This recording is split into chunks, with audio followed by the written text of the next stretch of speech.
4 నెలల క్రితం కూడా మనం ఫస్ట్ డిబేట్ ఎలక్షన్ తర్వాత డిబేట్ మాట్లాడిన మన ఛానల్లోనే టీఆర్ఎస్ పార్టీ అయిపోయింది, భూస్థాపితమైంది, పార్టీ ఇంకా అయిపోయింది, చచ్చిపోయింది పార్టీ అని అందరు పెద్దలు కూడా చెప్పడం జరిగింది, వేరే పార్టీ వాళ్ళు కూడా. మరి గడిచిన 14 నెలల లోపల బీఆర్ఎస్ పార్టీ గ్రాఫ్ ఎంత పెరిగింది, ప్రజల వైపు ఎట్లా పక్షాన్ని నిలబడి పోరాటం చేసినది అందరు గమనిస్తున్నారు. ఈ రోజు పెద్దలు చెప్తున్నారు బీజేపీ నాయకులు, కేసీఆర్ డబ్బులు కరెక్ట్ ఇచ్చిండు, పార్టీ పెద్ద పార్టీ 60 లక్షల సభ్యత్వం ఉందని, అన్ని విషయాలు తెలిసిన విషయాలు. ఇందులో తప్పకుండా కాంగ్రెస్ పార్టీ శివన్న వాయిస్ అయితే పాపం మెత్తగా అయిపోయింది, భయపడ్డాడు శివన్న. కాంగ్రెస్ పార్టీలో బెదురుకున్నది, కేసీఆర్ బయటకు వస్తే కాంగ్రెస్ పార్టీ పుట్టగతులు ఉండవు, ఇది వాస్తవం. ఇంకోటి రమ్మని చెప్పి పదే పదే మేమే ఫామ్ హౌస్ లకి లేపినాము, కేసీఆర్ గారు బయటకు వచ్చిరంటే అందరి పని అయిపోతుంది, కథ ఇక ఏ పార్టీకి నిలబడదు. ఎందుకంటే నీతి నిజాయితీ తోటి తెలంగాణ కొరకు పోరాటం చేసే పార్టీ బీఆర్ఎస్ పార్టీ, తెలంగాణ అస్తిత్వం కొరకు పోరాటం చేసే పార్టీ బీఆర్ఎస్ పార్టీ. నిలబడదని మీరు అంటున్నారు, కానీ కేసీఆర్ గారిని లోపలికి పంపించిందే ప్రజలు ఫామ్ హౌస్ లోకి, అది మర్చిపోతున్నారు మీరు. ఎక్కడ పంపలేదండి, ఎక్కడ పంపలేదు, అది తప్పు.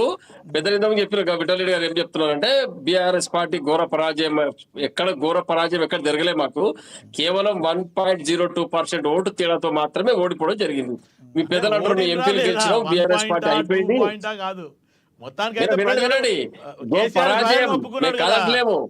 మీరు అధికారంలో ఉన్నారు, మేము కాదంటలేము, అది ఘోర పరాజయం మీరు చెప్తున్నారు, మేము చెప్తున్నాం ఘోర పరాజయం కాదు. ఎక్కడ చిన్న ఎమర్పాటు, మీ కల్లబొల్లి మాట విని తెలంగాణ ప్రజలు మోసపోయినరు, తెలంగాణ ప్రజలు మోసపోయి టీఆర్ఎస్ పార్టీ ఓటు వేయకుండా కాంగ్రెస్ కి అనుభవిస్తున్నారు. ఊర్లలో లోకల్ పార్టీ ఎలక్షన్ లో విషయం తేటదిలం అయిపోతుంది. ఇంకోటి బీజేపీ పార్టీ గురించి పెద్దలు మాట్లాడుతున్నారు, బీజేపీ పార్టీ మేము పెద్ద పార్టీ, మేమేం ప్రజలు మా వైపు, ప్రజలు మీ వైపు ఎప్పుడు ఉన్నారండి. ఎందుకంటే బీజేపీ పార్టీ క్షేత్రస్థాయిలో ఎక్కడ నాయకత్వం లేదు, మీకు ఎటు తిరిగి వలస వచ్చిన నాయకుల పైన మీ యొక్క పార్టీ ఆధారపడి ఉంది. కర్ణాటకలో రామ్మోహన్ గారు ఆ పార్టీ నుంచి లాక్కుని బెదిరించి తీసుకున్న వాళ్ళు కాదా? టీడీపీ పార్టీ నుంచి వచ్చిన ఉద్యమ పార్టీ వినండి చెప్పండి లక్ష్మీనాథ్ గారు, టిఆర్ఎస్ పార్టీ ఉద్యమం కొరపెట్టిన పార్టీ, తెలంగాణ సాధించిన పార్టీ కాబట్టి విభిన్న రంగాలు, విభిన్న మనస్తత్వాలు, విభిన్న ఆర్గనైజేషన్లు, లెఫ్ట్ రైట్ బ్యాక్ ఫ్రంట్ అందరు వచ్చిలో కలిసిరు. బీఆర్ఎస్ పార్టీ తెలంగాణ కొరకు పుట్టింది కాబట్టి అందరం కలిస్తే తెలంగాణ ఉద్యమం సాకారమైంది, మన కళ సాకారమైంది, మన స్వప్నం సాకారమైంది, తెలంగాణ వచ్చింది. తెలంగాణ వచ్చిన తర్వాత కొంత అధికారం ఒకరిద్దరు తప్పితే పెద్దగా మెజార్టీ పార్టీ నాయకులు మా దాంట్లోకి వచ్చింది లేదు. కాబట్టి ఇందులో గమనించాల్సిందంటే బీజేపీ పార్టీ స్థానిక సంస్థల్లో ఒక ప్రశ్న, గతంలో ప్రజలు మిమ్మల్ని తిరస్కరించారు, ఎందుకు మిమ్మల్ని ప్రజలు తిరస్కరించారు అది మీరు గమనించారా? నెక్స్ట్ టైం దాన్ని మీరు రెక్టిఫై చేసుకునే అవకాశం ఉందా? గతంలో మీ పార్టీ కుటుంబ పాలన, కుటుంబంలో ఉన్న వాళ్ళకి ఎక్కువ ఇంపార్టెన్స్ ఉంది అని ఎక్కువ అపవాదులు మూటగట్టుకున్న పార్టీ ఏదన్నా ఉంది అంటే అది బీఆర్ఎస్ పార్టీ.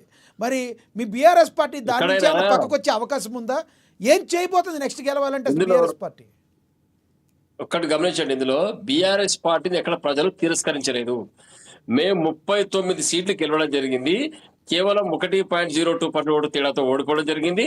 ఇందులో ముఖ్యంగా మోసపోయిన తెలంగాణ ప్రాంత ప్రజలు, రైతాంగం అందరూ కూడా ప్రేమగల వ్యక్తులు, మంచోళ్ళు కాబట్టి మాట్లాడుతున్నారు.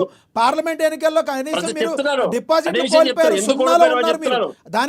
రేవంత్ రెడ్డి గారు కాంగ్రెస్ పార్టీ కల్లబొల్లి మాటలు చెప్పి 2000 కాడ 4000 చెప్పి, 10,000 కాడ 15,000 చెప్పి, ₹1,00,000 కాడ తులం బంగారం చెప్పి, ఉన్న పథకాలను ఏం చేయలేక దానికి కొత్తగా యాడ్ చేసి ఇస్తామని చెప్పి ప్రజలు మోసం చేసి మభ్య పెడితే కొంతమంది అటువైపు ఎమరుపాటుతోటి కాంగ్రెస్ పార్టీ ఓటు వేయడం సార్. ప్రజలకి చాలా తెలుసు, విచక్షణ ఉంటది. వాళ్ళు ఏదో చెప్పినంత మాత్రాన ప్రజలు కాంగ్రెస్ పార్టీకి ఓటేయలేదు. మీ యొక్క వైఫల్యం దానిలో ఉండబట్టే ప్రజలు కాంగ్రెస్ పార్టీకి కట్టుబెట్టారు. దాని గురించి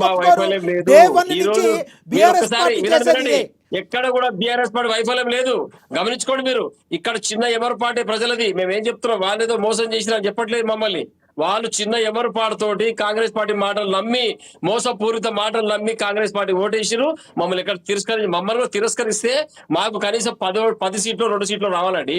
మాకు 39 సీట్లు వచ్చినాయి ఇవాళ, అది గమనించుకోండి. ఇంకోటి భారతీయ జనతా పార్టీ ఏం చెప్తుంది, మా ఎన్నికలు మాకే గెలిచిన మేమే లీడర్లు అంటున్నారు. ఇలా అసెంబ్లీ సీట్లలో అందరూ ఓడిపోయారు. మీ శాసనసభ్యులు ఎంపీలు గెలిచిన వాళ్ళందరూ కూడా ఎంపీలు మాత్రం గెలిచారు. ఎంపీ ఓటు మీది కాదు, మేము 37% ఓట్లతోటి పెద్ద ఓట్లు వచ్చినాయి మాకని చెప్తా ఉన్నది. ఎంపీ ఓట్లు మీవి కావు.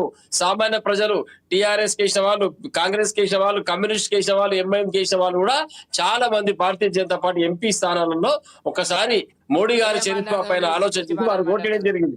అంతేగాని మీరేదో బాగా ఓటారండి. కిషన్ రెడ్డి ఎట్లా ఓడిపోయిందండి, బండి సంజయ్ ఎట్లా ఓడిపోయాడు, ఈటల రాజేందర్ ఎట్లా ఓడిపోయాడు, అది చెప్పండి మీరు. మీ ఓట్లు అవి, మీ ఓట్లు ఇవి కావు, ఎంపీ ఓట్లు మీవి కావు, అది గుర్తుపెట్టుకోండి మీరు.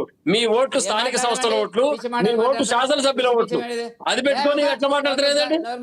ఏది ఊరుకుంటారు మీరు? ఎందుకు మీరు మూసుకోండి నోరు. ఎట్లా చేస్తారు? మీ మొగానికి అర్థం ఉంది మాట్లాడడానికి? వద్దు, అలా మాట్లాడద్దు, వ్యక్తిగతంగా వెళ్ళొద్దు.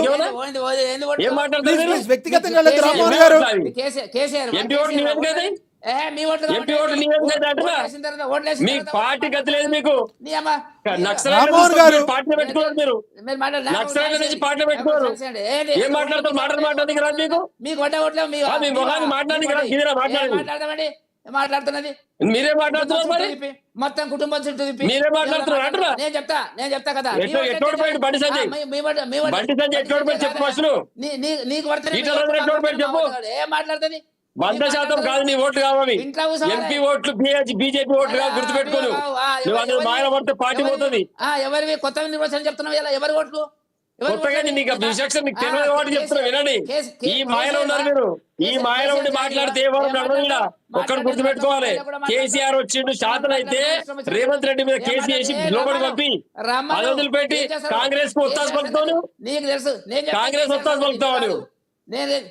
బీజేపీ నాయకుని అయ్యుండి కాంగ్రెస్ పార్టీ ఒత్తాసు పలుకులు. ఇది మీ చరిత్ర. కమ్యూనిస్టు నాయకులను, నక్సలైట్ నాయకులను మీ పార్టీలో జాయిన్ చేసుకొని, కాంగ్రెస్ నాయకులు మీ పార్టీలో జాయిన్ చేసుకొని, వాళ్ళకి సీట్ల గద్దెల మీద కూర్చోబెట్టి నీ పార్టీ కొరకు చచ్చిపోయిన కార్యకర్తలను గాలి కొదిలేసి, మా పార్టీ సిద్ధాంతాలకు గాలి కొదిలేసి ఇవాళ మాట్లాడతారు మీరు బీజేపీ గురించి. ఏం తెలుసు మీకు బీజేపీ గురించి? మీకు సిద్ధాంతాలు మీకు సిద్ధాంతాలు, బీజేపీ సిద్ధాంతాలు. రామ్మోహన్ గారు ఒకటి, రామ్మోహన్ గారు వెంకటరెడ్డి గారు, రామ్మోహన్ గారు ఒక మాట వినాలి. రామ్మోహన్ గారు నోరు మూసుకోను. రామ్మోహన్ గారు నీకు మాట్లాడి కదా ఏం మాట్లాడుతావు? పెద్ద మంచి తెలుగు కనీసం తెలుగు దానికి వ్యక్తిగతంగా వెళ్ళొద్దు దయచేసి. తెలుగు అంటున్నా. రామ్మోహన్ గారు, తెలుగు దానికి రామ్మోహన్ గారు, రామ్మోహన్ గారు దయచేసి వ్యక్తిగతంగా వెళ్ళొద్దు. ఫస్ట్ ఆపండి, ఫస్ట్ ఆయన ఆపండి. రామ్మోహన్ గారు, వెంకటరెడ్డి గారు, వెంకటరెడ్డి గారు మీ టైం ఇస్తాను ఆగండి. వెంకటరెడ్డి గారు, వెంకటరెడ్డి గారు, వెంకటరెడ్డి గారు మీకు టైం ఇస్తాను ఆగండి. మీరు మాట్లాడారు. వెంకటరెడ్డి గారు, వెంకటరెడ్డి గారు మీకు ఇస్తాను. మీ టైంలో మాట్లాడదు కానీ ప్లీజ్. రామ్మోహన్ గారు, రామ్మోహన్ గారు ఇక్కడ ఒకటి. వెంకటరెడ్డి